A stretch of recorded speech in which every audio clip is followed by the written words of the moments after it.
Hi friends, welcome back to my channel. Today I thought we would do something that we haven't done in a long time, which is just almost like a sit down video, even though I'm standing.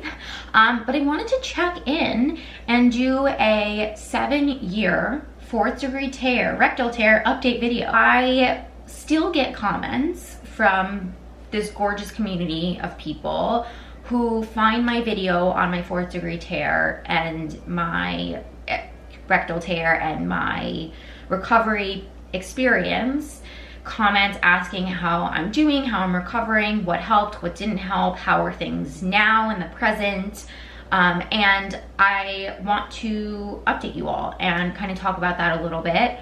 Thank you so much to everyone who comes to my channel, finds those videos, and sticks around. You're all so amazing. And anyone going through that postpartum, my heart goes out to you because I know firsthand how difficult it is. I'm excited to talk to you about something that luckily now feels so long ago. It doesn't impact my day-to-day life. And I know how privileged and lucky I am to say that.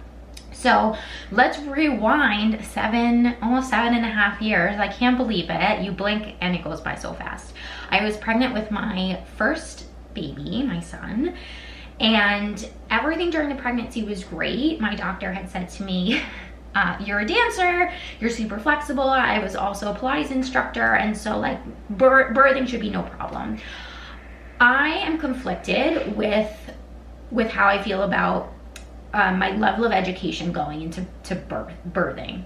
Part of me is really frustrated that I didn't take any birthing classes, or I didn't educate myself more on what my body was going to be going through, which sounds so obvious. It's easy to look back and be like, you're so dumb. Why, like, who doesn't take a birthing class? Who doesn't read a birthing book? But in the moment, it was kind of like, I was watching a lot of YouTube videos. I was getting a lot of like firsthand accounts from other mom vloggers, and it felt like, okay, well, here's the deal. What's gonna happen is what's gonna happen. I felt really connected to my doctor and had met some of the midwives, and so I felt like I was being guided through the process well. But again, like I wish I would have just picked up a dang book and read a little bit. Now that being said, on the flip side, part of me thinks that the naivete of it all is what really saved me postpartum. If I really knew what having a 4th degree tear and a rectal tear meant and some of the complications that could arise from that, I think it would have scared me half to death during an already really like emotionally fragile and fraught time. So I went in, I labored for, I don't even know, hours, and then ended up pushing for 4 hours. 4 hours. And then there was a moment in time, so I was pushing with a midwife, and then my doctor came in, I think at the very end. It's of course now all a blur. And what I didn't know at the time was that they were considering doing an emergency C-section because I had been pushing so long. My son's heart rate like kept dipping, and he was just sort of like stuck in the birth canal. And I remember my doctor asking me like, did she ask me if it's okay? I'm pretty sure she asked me, is it okay to give me an episiotomy? And at that point, like, I was like, oh, whatever you need to do to get this baby out, like, get the baby out.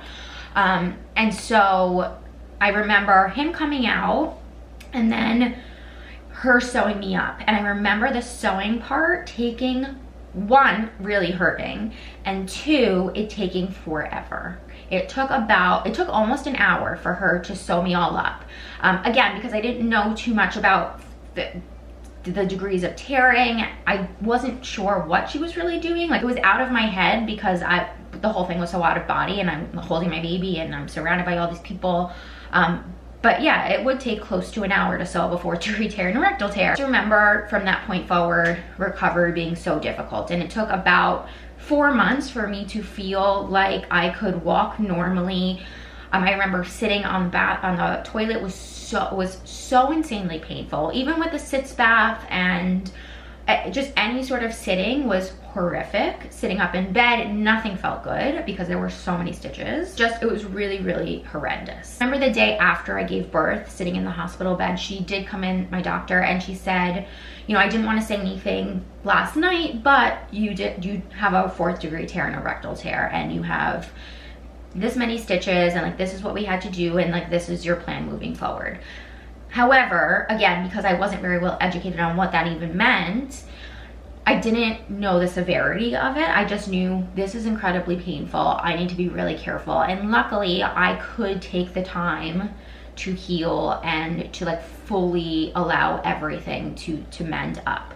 So 7 years later, where are we now? How has everything healed? I am so lucky to say that everything has healed insanely well as it could. A lot of complications can arise after you've had a 4th degree tear and a rectal tear. Again, a bit of information that maybe was in the first few years good for me not to know to a certain degree. Like I've always been, since I had the 4th degree tear, I've always been insanely aware of down there and as careful as possible in anything that I do. But it's hard not to when you've had such a trauma. My SD card just filled up. It's hard not to when you've had such a traumatic experience to like such a sensitive area. And so I've always been aware of down there, and I didn't push it. And then I got pregnant with my second child 2 years after my first son was born. And I knew immediately when I was pregnant, like I'm not doing a vaginal delivery again. And that was something I discussed with my doctor. Even the second that I think it was the 6 week postpartum visit after my first son, like I was like, no, if I have to give birth vaginally again, I'm not having any more kids. And so having a C-section, knowing that I was going to have a C-section, I think also allowed me to heal. Like I knew that I didn't have to, subconsciously, I knew that I didn't have to mess with that area ever again. I didn't have any issues throughout my second pregnancy, and then my third pregnancy with my daughter. I didn't have any issues. And I know how lucky I am because I know that the incision site, the tear into the rectal cavity there can be so many complications with that in the years or in the months and the years after you have a 4th degree tear and a rectal tear. So yeah, very lucky, and that it's all functioning well, and that everything down there is functioning well, functioning as it should, and that I healed really well. What are the things that I did to heal well that I think helped? I think one is just genetics. And she was saying like my skin is very tight, which is maybe one of the reasons why I tore so terribly. Sorry, mom life.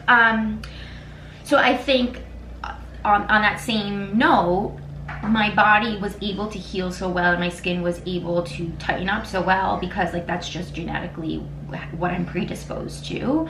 I also practiced some Kegels and some pelvic floor exercises. My pelvic floor is like not perfect by any means. I think actually it might be pretty tight and like too tight, like locked up a little bit.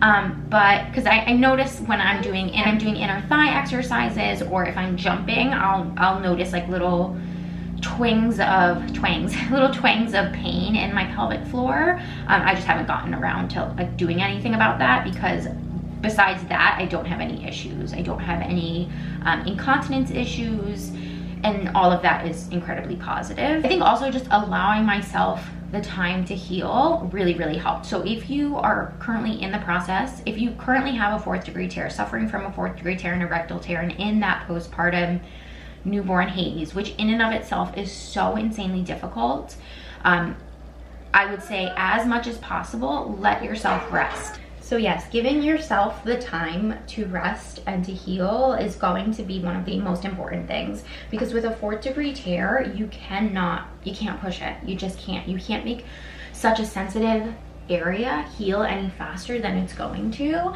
I would also say make sure that you keep the dialogue as you're experiencing something that feels a little bit abnormal. Let them know. Let them know. That way, if there is something wrong, they can fix it as fast as possible. Such a sensitive area, you do not want to mess with that. Yeah, friends, that's the update. Again, I feel really lucky that my healing process went as smoothly as it did. I don't think you're ever fully out of the woods.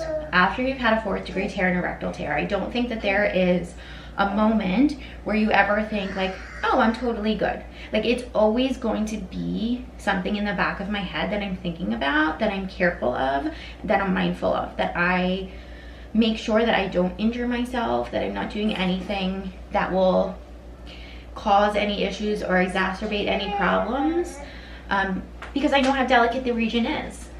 All right, I'm gonna go outside and play with my daughter, but again, thank you so much for sharing your experiences with me. And I'm wishing anyone who has a 4th degree tear, went through a 4th degree tear, any degree really of tearing is unpleasant to recover from. But my own experience with a 4th degree tear and a rectal tear during those first precious postpartum months where your whole world has been turned upside down already, but then to have to also deal with your own body, it's something I wouldn't wish upon anyone. But if you are in that place, know that my DMs are always open for conversation, and I am sending you all of the strongest and speediest recovery vibes. And leave any tips and tricks down in the comments below. I didn't find, you know, besides padsicles and like all the normal postpartum stuff certainly helped. I think the witch hazel pads, the Tux pads really helped just soothe the whole area.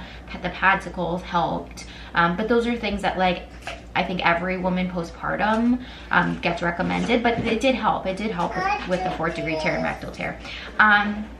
Leave them down below, any tips and tricks, so that we can help our community out. Thank you guys so much for watching, and I'll see you next time.